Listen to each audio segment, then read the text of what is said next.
My dear friends and family. जैसा कि पिछली वीडियो में मैंने बताया था 11 to 14 dates are very important. तो और आपको इस दौरान काम करना है अपने ऊपर कि आप अपने अंदर से कैसे अपनी क्रिएटिविटी, अपनी उस चीज़ को खोज पाते हो कि आप अपनी लाइफ चेंज कर सको, अपनी लाइफ को रीराइट कर सको। लेकिन मेरे सामने ये बहुत सारे मैसेजेस और बहुत सारे क्वेश्चंस लोगों के आए हैं कि उनको समझ नहीं आ रहा कि एग्जैक्टली उनको करना क्या है। सो इन दैट केस मैं आपको ये बताना चाहूँगी कि जो सुबह का टाइम होता है इन द मॉर्निंग 3 to 5, 3 से लेके 5 बजे तक, ये बात मुझे भी बहुत टाइम मेडिटेशन करने के बाद में समझ में आई कि एग्जैक्टली 3 to 5 का टाइम आपको यूज़ कैसे करना है। पहले मुझे पता था कि सुबह 3 बजे उठना चाहिए और 3 बजे उठ के कुछ होता है, तो मैं 3 बजे उठ के पाठ पूजा ही करती थी या मंत्र जाप करती थी या मेडिटेशन करती थी, जिसके अंदर कि कुछ ना कुछ ऐसा होता था कि जो मेरी तरफ से हो रहा होता था। If you are even doing meditation, तो आप कोई गाइडेड मेडिटेशन करते हो या आप मतलब समथिंग जो कि आपकी तरफ से हो रहा होता है। But when I did meditation for long time, तब मुझे ये रियलाइजेशन हुआ कि 3 to 5, 3 to 4:30 is very important time, कि जब चीज़ें रिसीव करने का टाइम होता है। इट्स नॉट अ टाइम कि आप उस टाइम पे कोई चैंटिंग, कोई मतलब किसी तरीके का मेडिटेशन करो। वो टाइम होता है कि आप चुप करके बैठ के रिसीव करो। This is the time of receiving. ये चीज़ मैं आपको अपने एक्सपीरियंस से बता रही हूँ, क्योंकि मैंने बहुत टाइम लगाया इस चीज़ को सीखने के लिए कि रिसीव कैसे करना है। I was always getting messages from my side, from my guides, from my angels कि रिसीव करो, you are not receiving, you are not receiving.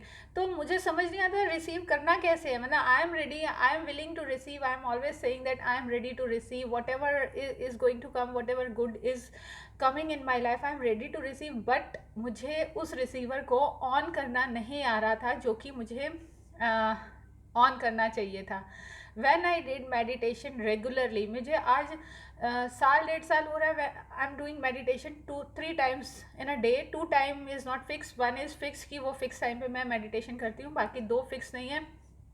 And meditation धीरे धीरे अपने आप से चेंज होने लगे। पहले मैं बहुत सिंपल मेडिटेशन करती थी 18 से 19 मिनट का, जिससे कि मैंने अपनी हैबिट बनाई to do the meditation regularly.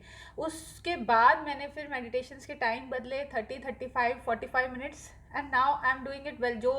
जो और बीच में मेरा एक टाइम आया था जब मुझे एक इंस्पिरेशन, एक इंट्यूशन आया था कि you are not suppose to do anything, just 45 minutes के लिए अलार्म लगा के चुप करके बैठ जाओ। कोई चीज़ नहीं चलानी है, कोई म्यूज़िक नहीं चलाना है, कुछ भी नहीं करना, बस 45 मिनट्स बैठने की आदत डालो।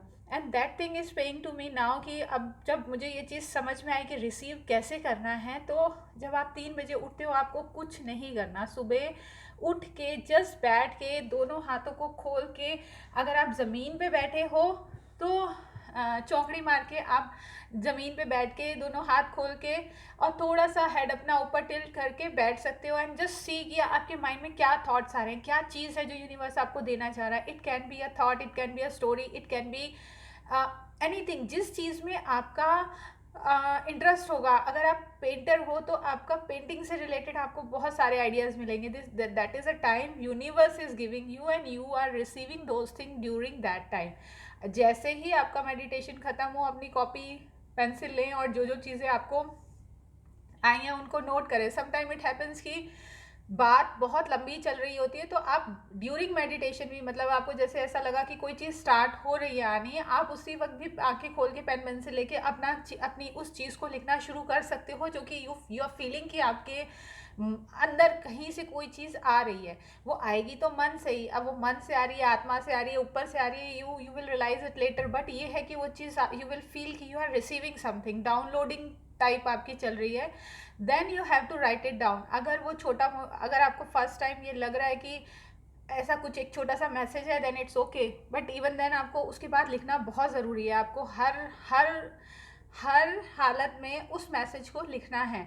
और अगर स्टोरी थोड़ी लंबी चल रही है, then again you have to write it down. आप आंखें खोल के 3 से 4:30 बजे के टाइम, बीच का 3 से लेके 4:30 बजे तक आप राइटिंग वर्क, पेंसिल पेन लेके बैठो और राइटिंग वर्क करो। If you are a artist, आप मे बी ड्रॉ करना शुरू कर दोगे। If you are a something related to music, तो आप म्यूज़िक के नोट्स लिखना शुरू कर दोगे।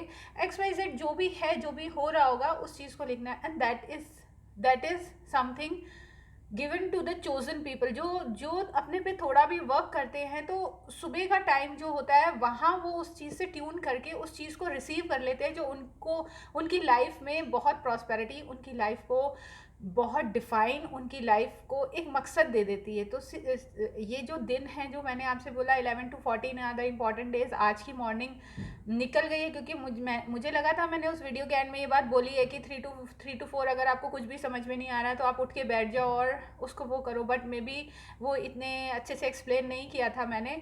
तो this is a tool, this is very extremely powerful tool, जिसको कि आप इन दिनों यूज़ करके आप रिसीवर बन सकते हो।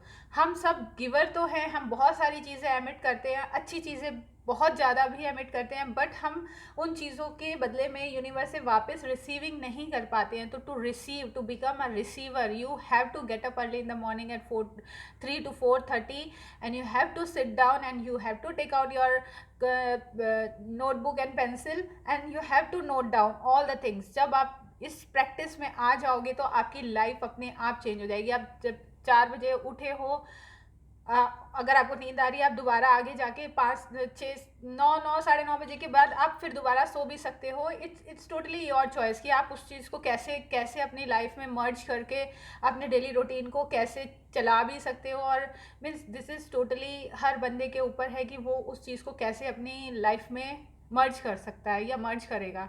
तो आई थिंक दिस इज़ मैंने बता दिया कि आप इन दिनों को स्पेशली कैसे, इन दिनों को क्या, ये नॉर्मली आप हमेशा भी इस चीज़ को बहुत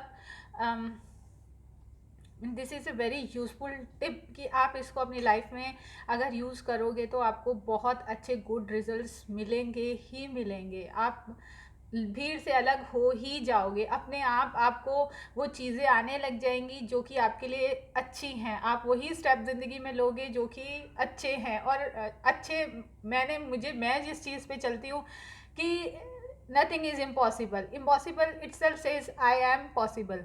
और अगर डिसीजंस हमें लेने की आदत है, अगर हम अपनी ज़िंदगी में डिसीजंस लेते हैं, तो this is the biggest power. Decision लेना मतलब कि ज़्यादा इम्पॉर्टेंट है, बजाय कि आप अपनी ज़िंदगी में सारे डिसीजंस जो ले रहे हो वो सही ही ले रहे हो। जब आप डिसीजंस लेने की कैपेसिटी रखते हो तो आप अपने गलत डिसीजन को ठीक करने की भी कैपेसिटी रखते हो। So I believe in that thing and I hope, I wish कि मेरी बातों से आपको भी इंस्पिरेशन मिले, मोटिवेशन मिले, और आप अपनी ज़िंदगी में जो भी चेंजेस लाना चाहते हो, universe is supporting you unconditionally। take that support, bring that change in your life, do something, bring something new, and take care. Bye, see you soon.